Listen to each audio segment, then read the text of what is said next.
Tom, I think we both agree that Microsoft's absolutely killed it in terms of their embracing and approach to this next generation. Who's done really badly?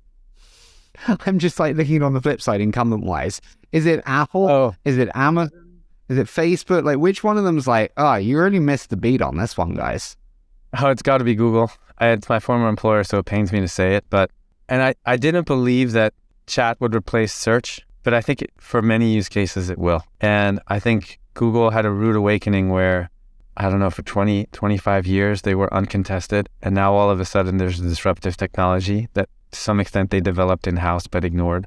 So it's a classic innovator's dilemma. And so this technology went to other places and now is challenging the hegemony, right? The monopoly power. And that is so exciting. I think if you are the consumer ecosystem, if you think about like the ads ecosystem, like the B2C ecosystem has been relatively quiet over the last 10 years because of that dominance of Facebook and Google. And now all of a sudden you have a technology and a replatforming where all of that market share is conceivably up for grabs. You could create a new travel agency, you could create a new shopping experience, you could create a new Stack Overflow, you could create a new social experience based on chat. And so it's wide open. Blunt. What was DeepMind? Was Deep like they were so strategically ahead of the game acquiring DeepMind, an amazing team there. Like, what went wrong there?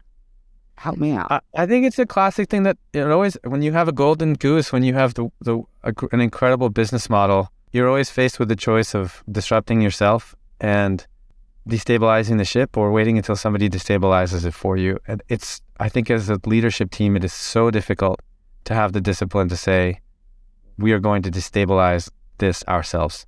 And so, I just think that's what happened. Do you think they knew?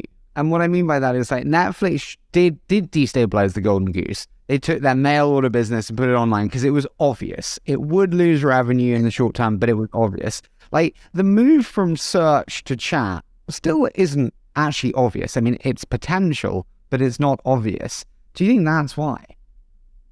I think it's part of it, but the cost per query. So if you think about like the cost to produce a GPT-4 query versus the cost to produce a Google query, I bet it's like 100 or 1,000 or 10,000 times different. And so, Chris Dixon had this post, every major innovation starts out looking like a toy. I bet the chat, the Google, or anybody working in search is looking at those technologies. And I had conversations with friends talking about like the cost per query on this stuff. You just can't get the economics, but you can't look at it at a point in time. You've got to look at it on some geometric curve or some logarithmic curve where you've got effectively a Moore's law happening for you. So I think that was definitely a mistake that I made in anticipating the technology. I think the other thing that I didn't really appreciate until some of the later models came out was just how sophisticated the emergent behavior can. So there's this paper that talks about that how these LLMs learn.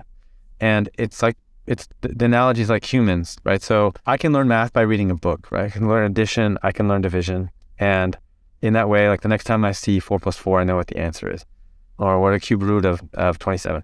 I also learn how to swim. And in order to learn how to swim, I can read a book about the physics, I can fluid dynamics, and I can understand like what's happening with the vortices and where my arms need to be and what my legs need to do. But after reading that book, you throw me in the pool, I will drown. Like, there's no question. I can read all the theory in the world.